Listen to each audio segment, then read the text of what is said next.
My name is Robin. It was just another sweltering summer day, the kind where you feel the sun drilling into your back even through your shirt. I'd been on shift since 5 in the morning, 3 serious calls before noon, and I was looking forward to clocking out. Then, my damn car decided to throw a tantrum right on Highway 51. Hood up and cursing under my breath, I glanced around, hoping for a miracle or at least a tow truck. That's when he pulled over. I didn't know it then, but Jake was going to change my life. Need some help, he called out, sauntering over with a grin that could knock you off your feet. He wore a simple tee and jeans, but carried himself like he owned the place. Yeah, thanks. It just died on me, I said, trying to keep my cool despite the heat. Jake nodded, his hands already diving under the hood. Let's see what you've got here. Ah, your battery's connection's loose. Happens a lot in this heat. There you go, should be good now. I tried the ignition, and the engine roared back to life, a relief washing over me. Thank you.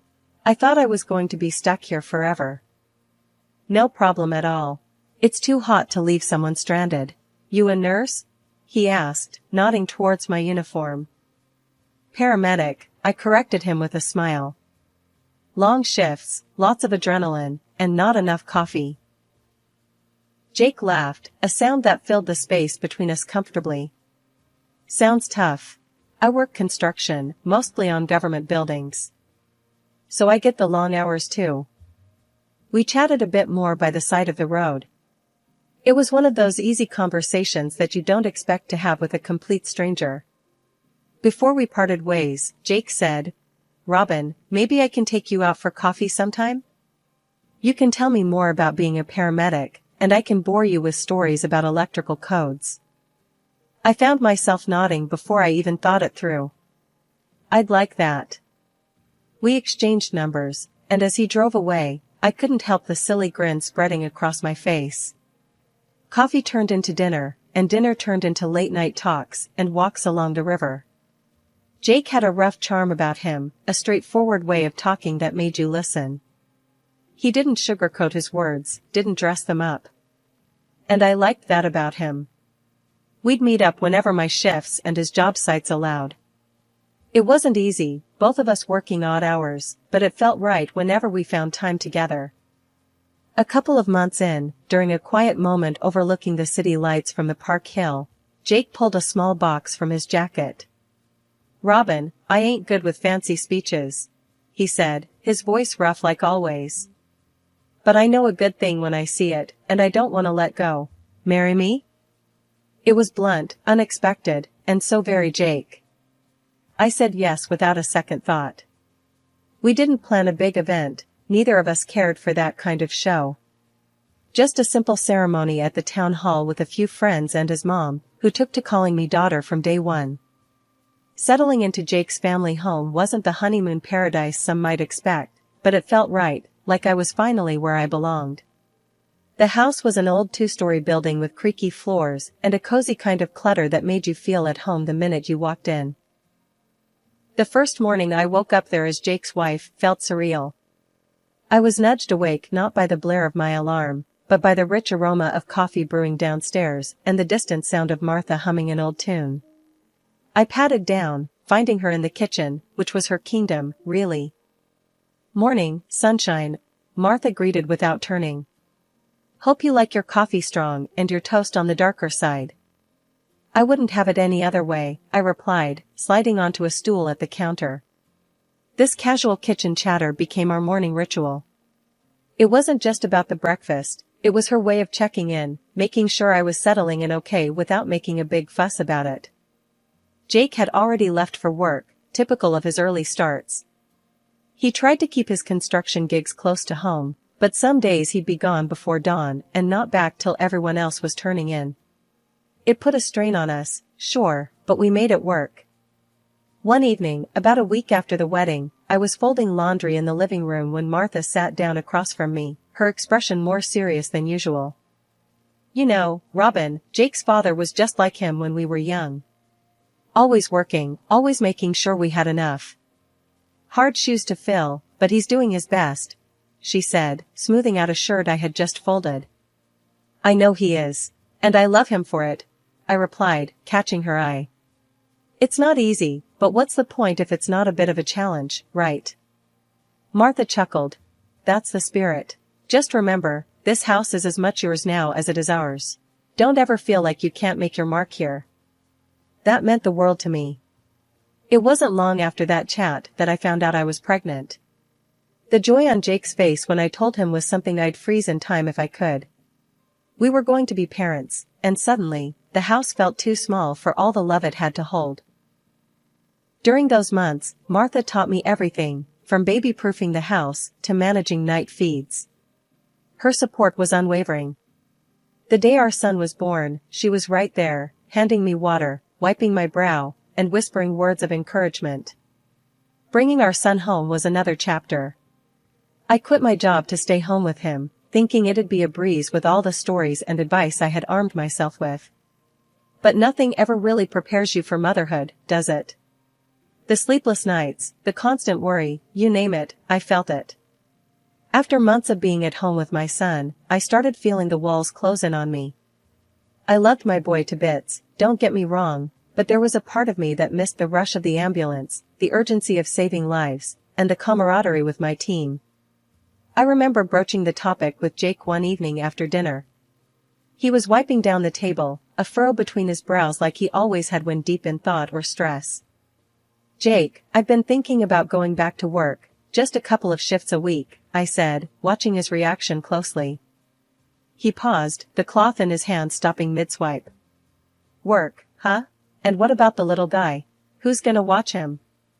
"We could look into daycare, or maybe your mom could watch him," I suggested, trying to sound casual, though my stomach was tight with nerves.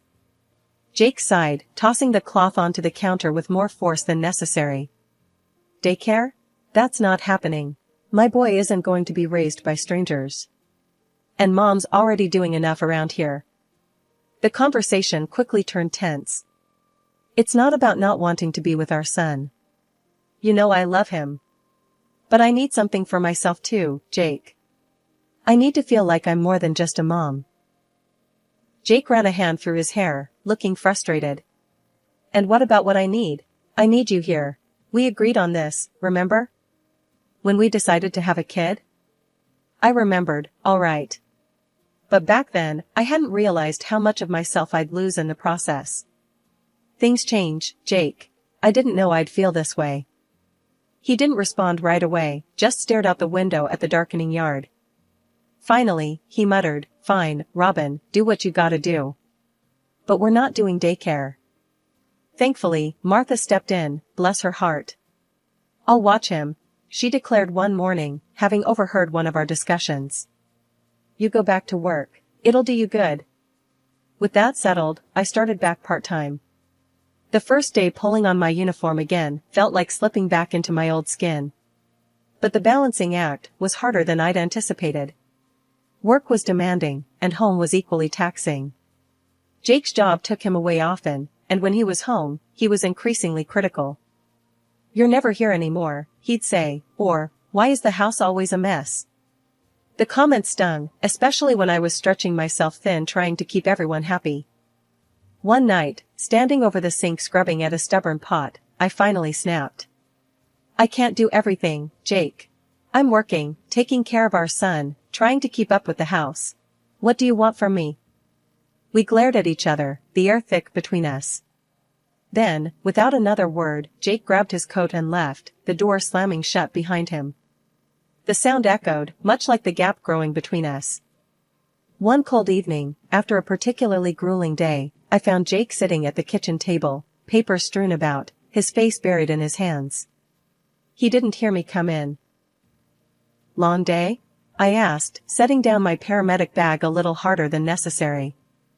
Jake looked up, his eyes tired and red. "Yeah, the site's behind schedule, and the foreman's on my back about it. It's all a mess." I poured myself a glass of water, feeling the weight of my own day bearing down.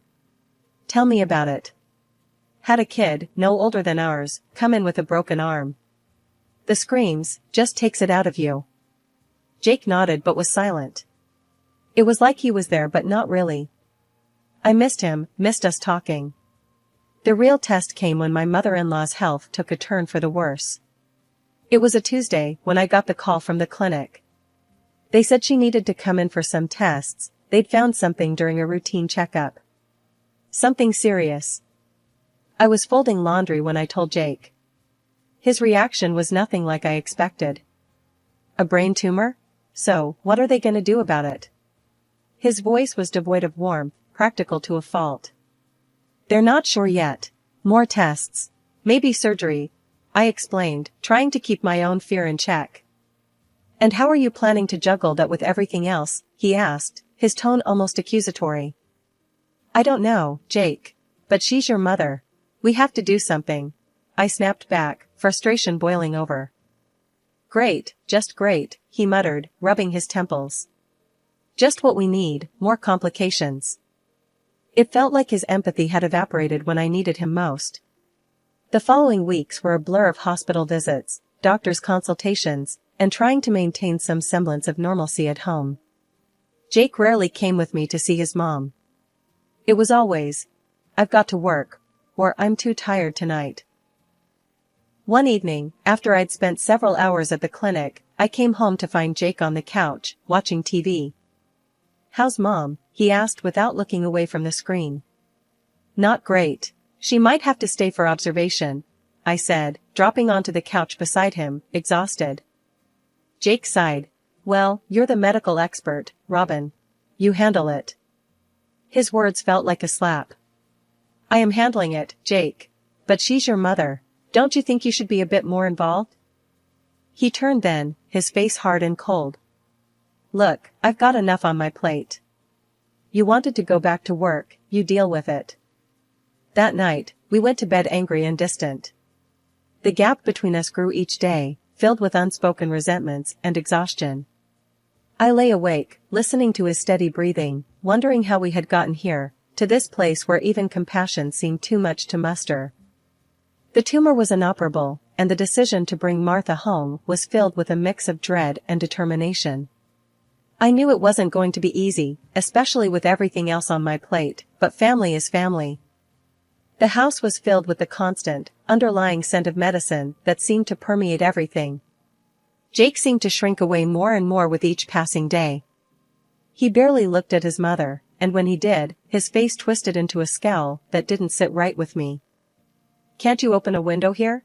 It smells like a hospital, Jake complained one evening as he walked through the living room, his nose wrinkled in disgust. It's the smell of her medication. She needs them, Jake. Try a little compassion, huh? I shot back, my patience wearing thin. His response was a grunt as he grabbed his coat and headed for the door. I'm going out. I can't deal with this tonight. And just like that, I was left alone again, to manage the household, care for our son, and now, nurse my ailing mother-in-law. During the day, while my son was at school and I wasn't working a shift, I spent hours with Martha, reading to her, managing her medications, and talking about old times. She had become more than a mother-in-law to me, she was a confidant, a friend. One afternoon, as I was adjusting her pillows, she took my hand and looked at me with those wise old eyes that seemed to see right through you. You have been my strength, Robin, she said softly. I'm sorry for how my son has turned out. He wasn't always like this. I squeezed her hand, trying to swallow the lump in my throat. It's not your fault, Martha. We all make our own choices. She smiled weakly. Still, I wish things were different. But I've got something planned for you. A little surprise. Just wait and see. Before I could ask her to explain, she drifted off to sleep, leaving me puzzled but grateful for her words. As her condition worsened, it became clear that she couldn't stay at home any longer. The day came to move her to a hospice, a place equipped to handle her needs round the clock. I remember packing a small bag of her things, her favorite blanket, and some books. Jake was conspicuously absent, his presence shrinking more with each day. At the hospice, I tried to make her room as homely as possible. My son, who had just turned 7, was with me. He was quiet, sensing the gravity of the situation, but not fully understanding it. When Martha woke and saw us, her face lit up, a stark contrast to the sterile white of her room. She motioned for my son to come closer and handed him a brand new phone. "Here, my boy. A gift for you. Think of me when you use it." My son was overjoyed, his small face breaking into a wide grin. "Thank you, Grandma." He hugged her gently, then sat beside her bed, setting it up. A month later, Martha died quietly in her room. It had been a week of sorrow, organizing a funeral that Jake couldn't bother to attend because of a so-called urgent business trip. Alone, I managed every detail and bore the cost of saying goodbye to the woman who had become more mother than mother-in-law. It was a small service, just a few close friends and relatives who knew her well. I stood there, holding our son's hand, feeling the weight of the absence of her own son. Late one night not long after, Jake stormed in. The noise of the door banging open jolted me awake. He wasn't alone. A woman was with him, her smirk as chilling as the night air that swept in with them. "This is Cheryl," he introduced without preamble, his words slurred and clumsy. "My fiancé. We're getting married as soon as you're out of the picture." I sat up, pulling the sheets around me, my mind racing. "What are you talking about, Jake? What do you mean?" He tossed a stack of papers onto the bed, divorce papers. "I want you out, Robin, tonight. I've waited long enough. Mom's gone, and there's no reason to pretend anymore." The room spun, my heart thudding painfully against my chest. "Out? Jake, where are we supposed to go? What about our son?" Jake glanced at Cheryl, who looked around our bedroom like she was already redecorating it in her mind. "He's your problem now. I'm done with both of you. Cheryl and we're starting fresh. We've got plans." I could barely speak, my voice a whisper of disbelief. "You want to throw out your own son? Your mother just—" "Enough about my mother." His voice cut through the air, sharp and cold. "She's gone, and good riddance. It made my life hell having her sick here." Cheryl laughed, a sound that was sharp and cruel. "Honey, let's not waste time here. She's not worth it." With trembling hands, I took the papers. Each page was a nail in the coffin of our marriage. I signed them, not fully processing the lines and clauses, a part of me still in disbelief.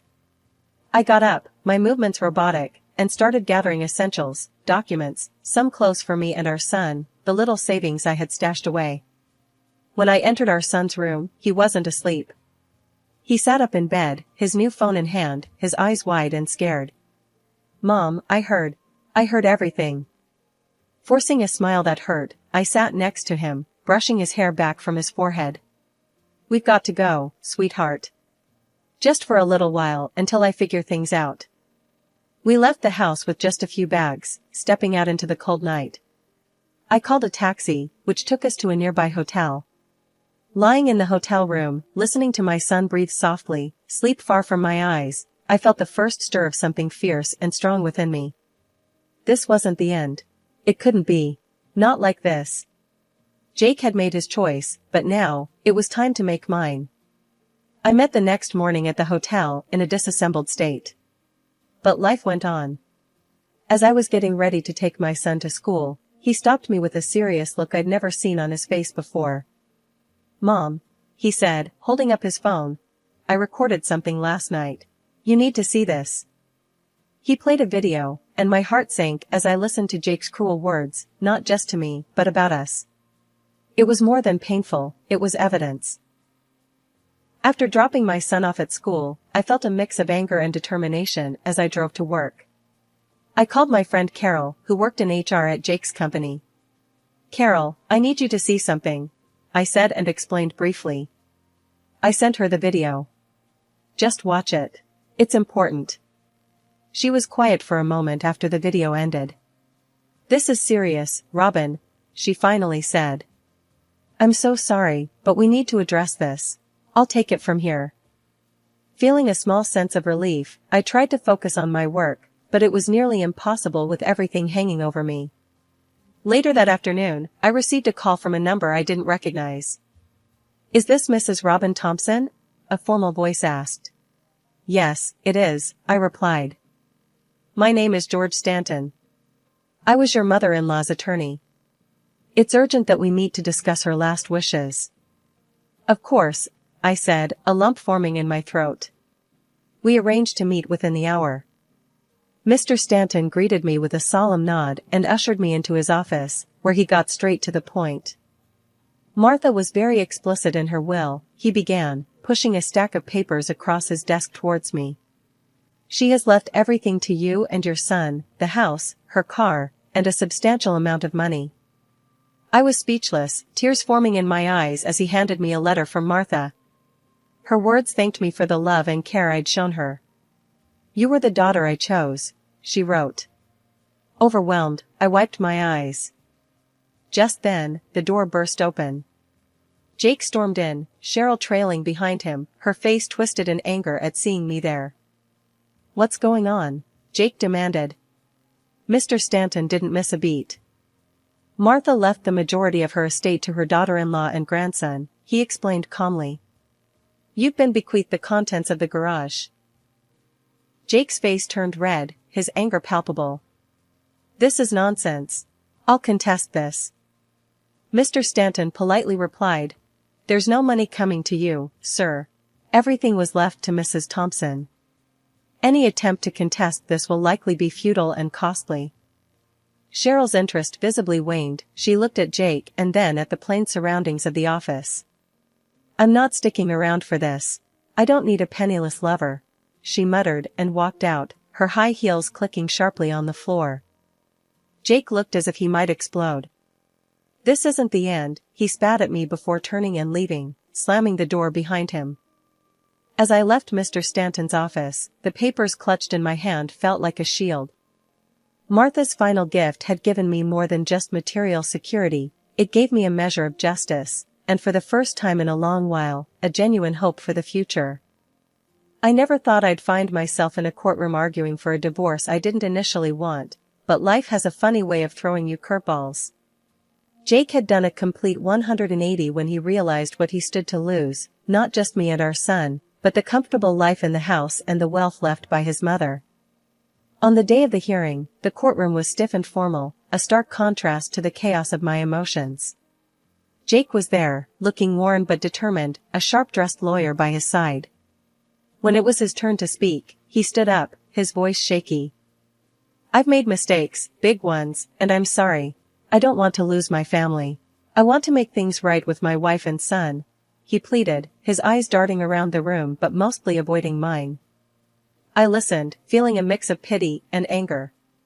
When it was my turn, my lawyer handed me the phone. Your Honor, I wish things could be different.